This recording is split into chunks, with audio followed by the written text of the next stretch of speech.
UDIMA, Universidad a Distancia de Madrid, la universidad cercana.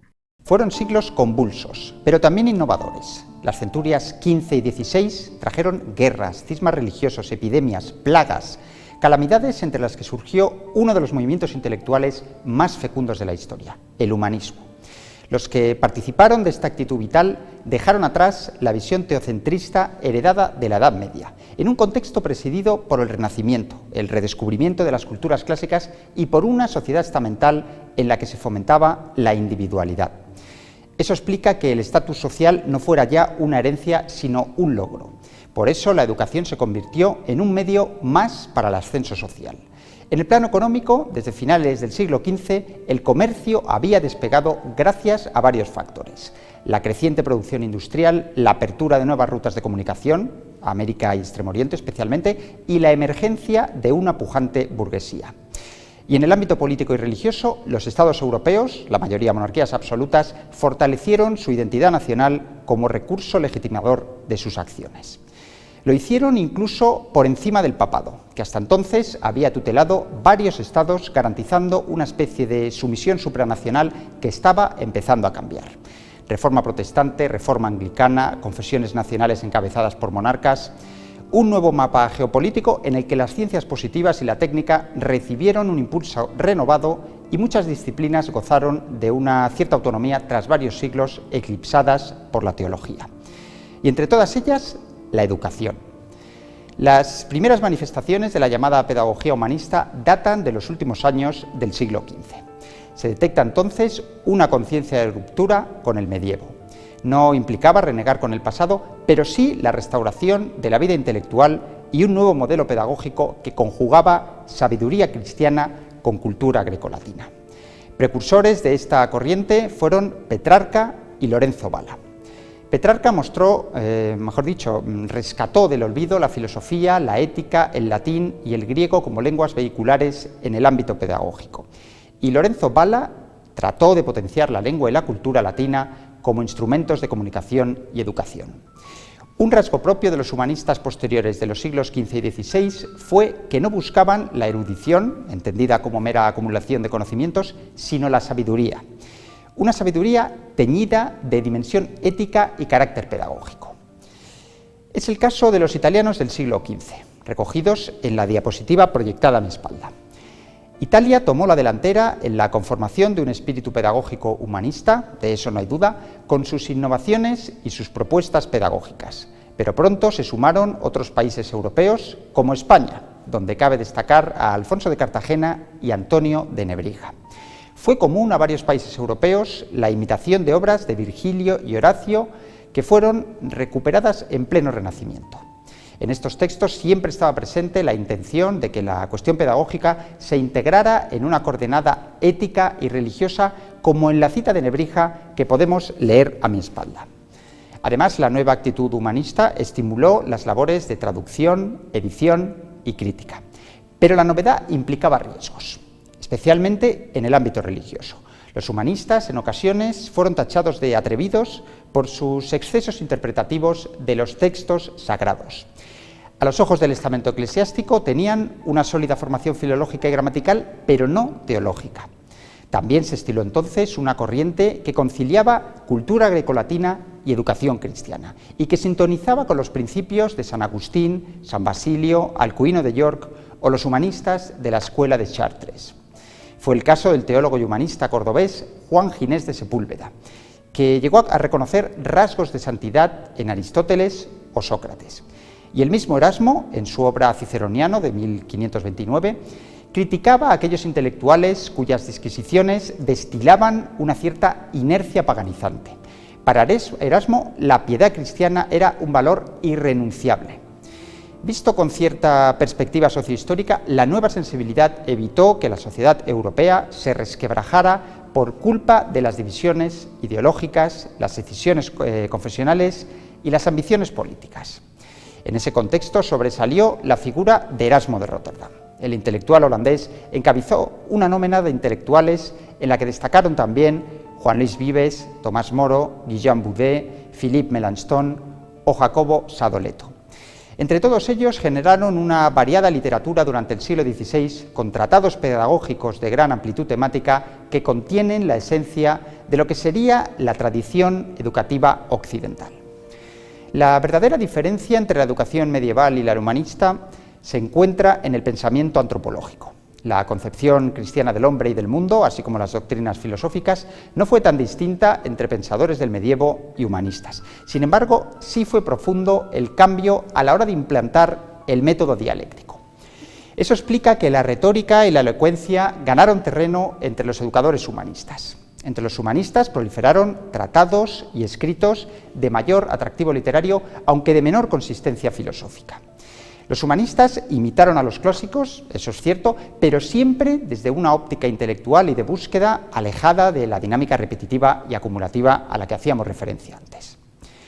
Y especialmente relevantes fueron las propuestas de Erasmo de erradicar los castigos físicos.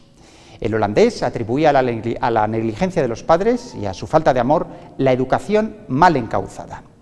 Para Erasmo, la excesiva concesión de caprichos y la delegación en maestros ignorantes tenían la culpa de la educación errada. Según los principios humanistas, la educación debía ser adaptada a las capacidades y tendencias individuales. En ese sentido, cabe mencionar las aportaciones de Juan Huarte de San Juan y Juan Luis Vives, que dejaron para la posteridad tratados que contienen consejos sobre educación. En términos globales, la pedagogía del humanismo reclamaba la orientación personal temprana, teniendo en cuenta las inclinaciones y deficiencias de cada alumno. Muchas de las obras pedagógicas acometidas entre los siglos XV y XVII evidenciaron la importancia de los padres en el desempeño de funciones educativas. Tanto es así que los consejos eugenésicos acaparan un buen número de tratados en los que el desarrollo de la persona se concibe como un largo camino, basado en una óptima constitución física, eso sí. Por ejemplo, se incide en la lactancia y en los cuidados perinatales como momentos claves del desarrollo. Cabe subrayar que el determinismo biológico, de dar por buena la teoría de que las cualidades morales se transmitían físicamente, no impidió que muchos pedagogos del humanismo fomentaran la transmisión afectiva y amorosa en los primeros años de vida. Se contemplaba la infancia como etapa decisiva, el momento en el que debían sortearse los vicios que acechan al alma infantil. Entre ellos, por ejemplo, la ociosidad, el juego, la bebida, las mentiras. Los humanistas apostaban por la actividad, la sobriedad y el respeto.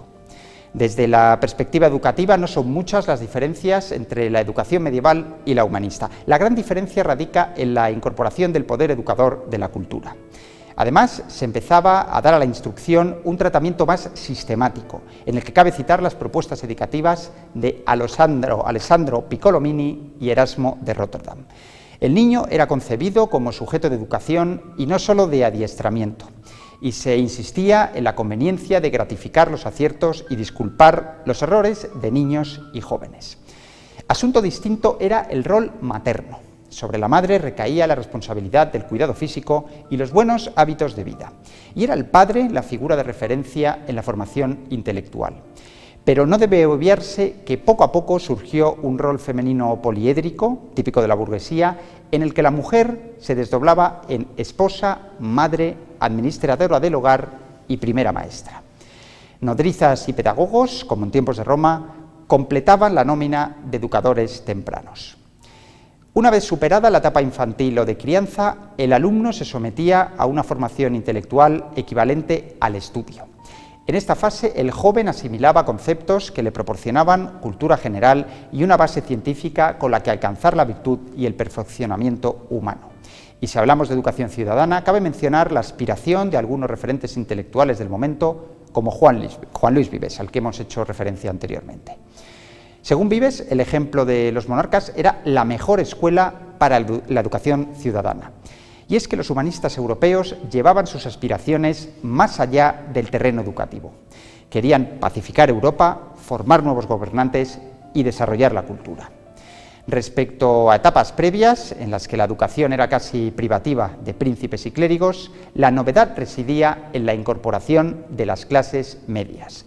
burgueses, mercaderes, segundones de familias hidalgas, jóvenes aldeanos. La caridad cristiana fue la encargada en un principio de ampliar la educación a los estratos sociales más bajos, pero fueron muchas las voces críticas que reclamaban un mayor protagonismo de los poderes públicos en la labor de supervisión pedagógica. También Erasmo emitió sus propuestas educativas. El holandés llegó a plantear que los jóvenes más talentosos fueran seleccionados para beneficiarse de una instrucción superior para que sus conocimientos adquiridos redundaran en el bien de la comunidad. No menos crítico se mostró el francés Jean Bodin, que propuso una educación pública sufragada por el Estado y que evitara la desigualdad. Las primeras medidas puestas en marcha, tendentes a un progresivo intervencionismo, fueron la institución de colegios y la dotación de becas. Los humanistas abordaron también la educación intelectual femenina, aunque bien es cierto que muchos tratados del siglo XVI relegaban a la mujer al ámbito doméstico.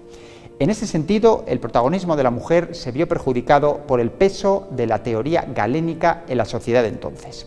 Teoría que apuntaba al carácter ciclotímico de la naturaleza femenina como impedimento en el desarrollo completo del aprendizaje.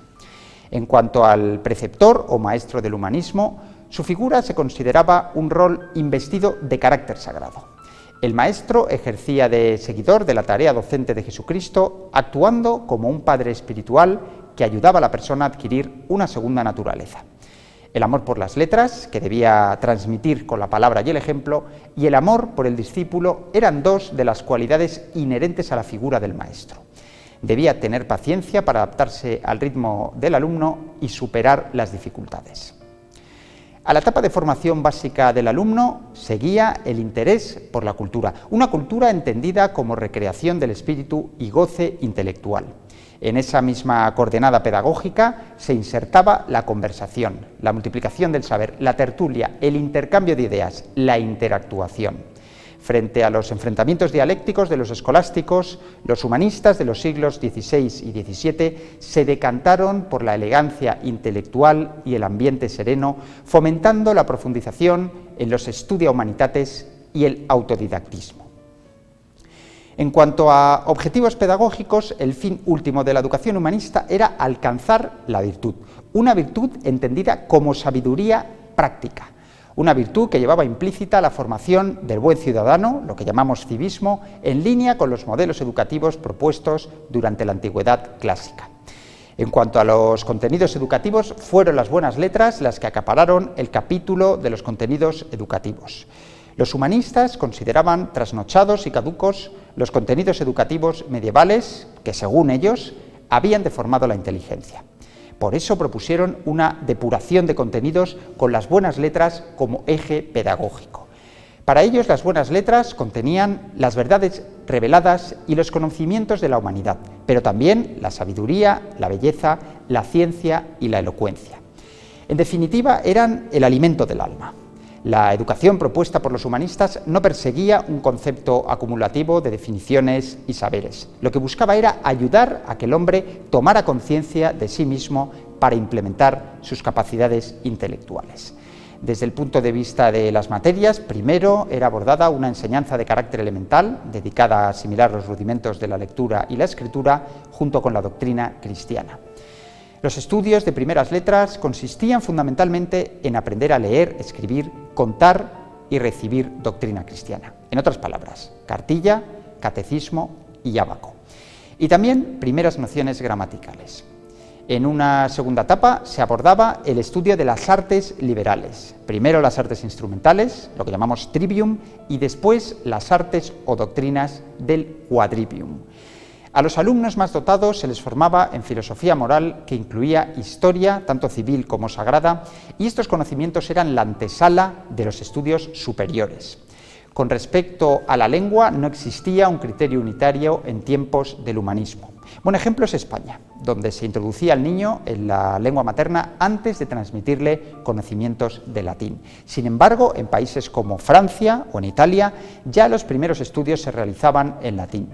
Muchos autores europeos, como Erasmo de Rotterdam, apuntaban la conveniencia de estudiar conjuntamente griego y latín, consideradas entonces como las dos lenguas de la cultura. Tampoco debe pasarse por alto que la escasez de buenos helenistas y el esfuerzo requerido para dominar el latín y el griego fomentó que poco a poco las lenguas vernáculas ganaran terreno frente a las lenguas clásicas. Al estudio de la gramática latina le siguió el arte de la oratoria desgajada en dos disciplinas: dialéctica, que había sido el método por excelencia de la filosofía medieval, y retórica. Los humanistas consideraban que la retórica se había corrompido durante el medievo, desembocando en varias discusiones académicas que no iban más allá de los tecnicismos lógicos. Eran vanas para ellos. Los humanistas aspiraban a convertir la dialéctica en el arte de la razón, y en esa faceta, la retórica, Cicerón fue el autor predilecto de los humanistas, el más admirado, el que mejor transmitía el espíritu de la verdadera elocuencia, la elocuencia concisa y elegante. El curso de retórica culminaba aproximadamente a los 16 años y suponía el fin de los estudios englobados en la categoría del trivium. La siguiente etapa incluía las disciplinas agrupadas en torno al quadrivium.